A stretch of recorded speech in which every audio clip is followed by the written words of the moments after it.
I used to clean apartments after tenants moved out. It wasn't glamorous, but it paid decently because I took the jobs nobody wanted. Evictions, hoarder units, places where people died and the landlord needed everything scrubbed before the next showing. By the time this happened, I had seen enough disgusting apartments that I thought I was impossible to scare. I was wrong. The job came from a property manager I had worked with before. Her name was Elaine, and she managed a cluster of older buildings downtown. She called me on a Monday morning and asked if I could do a rush cleaning on a fourth-floor unit. I asked what kind of mess. She paused. That should have been my warning. Then, she said, "The tenant left suddenly." I asked if anyone died. She said no. Too quickly. The apartment was 4C. When I arrived, Elaine was waiting in the lobby with the key. She looked exhausted. She handed it to me and said she had another appointment, so I could lock up when I was done. Before she left, she said, "Don't touch the bedroom wall." I thought I misheard her. What? She shook her head like she regretted saying anything. "There's some writing on it. Just leave it. Maintenance will paint over it."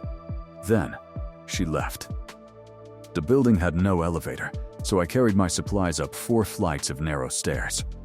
The hallway outside 4C smelled like burnt candles and spoiled milk. The apartment itself looked normal at first. Small living room, tiny kitchen, 1 bathroom, 1 bedroom.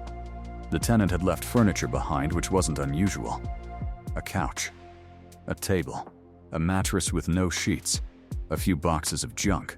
Nothing extreme. Then I saw the bedroom wall.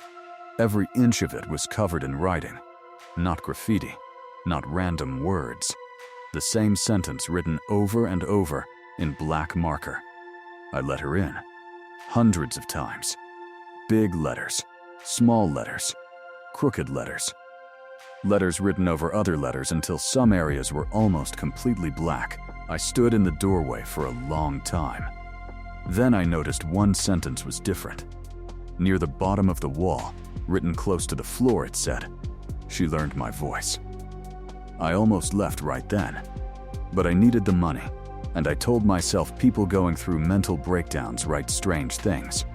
It didn't mean anything supernatural happened. I started in the kitchen. The fridge was unplugged and empty, except for a sealed jar of olives. The cabinets had normal stuff inside: plates, mugs, old spices. I worked with gloves on and music playing from my phone because I didn't like the silence. After about an hour, I heard someone say my name. Not from the hallway, not from outside, from the bedroom. My music was still playing. I turned it off. The apartment went quiet. I called, "Hello?" No answer. I checked the front door. Still locked from the inside. I checked the bathroom. Empty. Then I stood outside the bedroom again. The writing on the wall seemed darker than before. I know that sounds dramatic, but it was true. The marker looked fresh in places, wet even.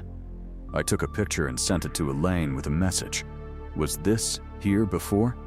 She didn't respond. I went back to cleaning.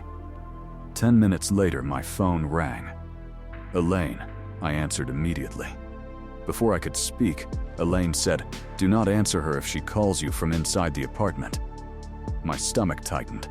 I asked, "What does that mean?" The line crackled. Then Elaine said, "Leave the door open while you work. If it shuts, don't open it again." Then, the call dropped. I stared at my phone, furious and terrified at the same time. I called her back, straight to voicemail. That was when the bedroom door slammed shut. Hard. The whole apartment shook. I stood in the kitchen with my cleaning rag in my hand, staring down the hallway. The bedroom door had been wide open. Now it was closed. From behind it came my ringtone. Not my phone ringing, my ringtone playing inside the bedroom. I looked down at my hand. My phone was there. Then it rang for real. The screen said, "Elaine." I answered. This time, Elaine was crying. She said, "Please tell me you're not in 4C." I couldn't speak. She said, "I gave you the wrong key.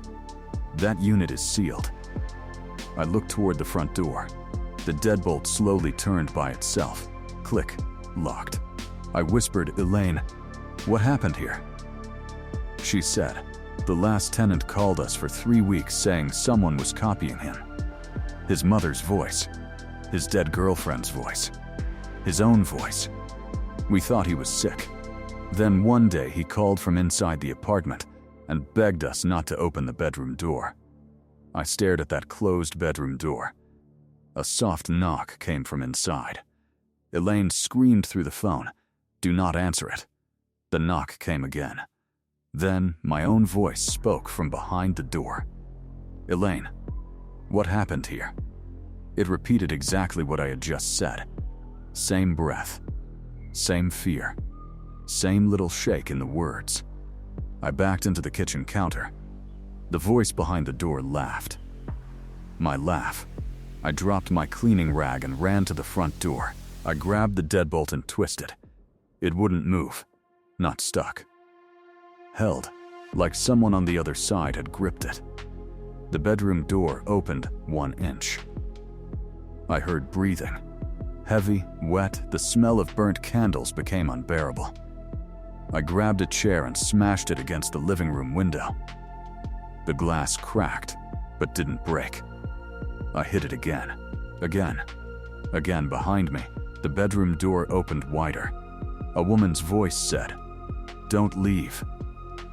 I looked back. A hand was curled around the edge of the bedroom door. The fingers were too long. The nails were black.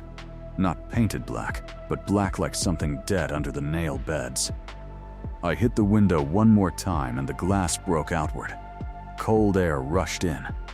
I screamed for help, but the street below was too far and too loud. Then my phone buzzed. A text from Elaine. "Police are coming. Stay away from the bedroom." Before I could respond, another text came. Also from Elaine. "Go into the bedroom. It's safe there." Then another. "Go into the bedroom. It's safe there." Then another. "Go into the bedroom. It's safe there." My phone kept buzzing until the screen filled with the same message over and over. The thing behind the bedroom door whispered, "I can sound like her now." The front door unlocked. Click. I didn't wait. I ran. I ran down 4 flights of stairs so fast I fell on the second floor landing and tore skin off my palm. I didn't stop until I was outside in the street. Elaine arrived with the police 10 minutes later. She was shaking so badly she could barely explain anything. The officers went upstairs. I refused to go back inside. After 20 minutes, one officer came down and asked if I had written on the bedroom wall. I said no. He asked if I was sure. I said yes. He showed me a photo on his phone. The wall was no longer covered with "I let her in." Now every inch of it said my full name, over and over, in black marker. My name, my name, my name. And near the bottom, close to the floor, one sentence was written differently. "I let her out. Elaine quit that week." I stopped doing apartment cleanings after that. For a while I convinced myself that whatever was in 4C stayed there, that it was tied to the room, the wall, the building. Then, 3 months later, I was cleaning my own kitchen at home. My phone rang. No caller ID. I let it ring. It stopped. Then, from my bedroom, my own voice called out, "Why didn't you answer?"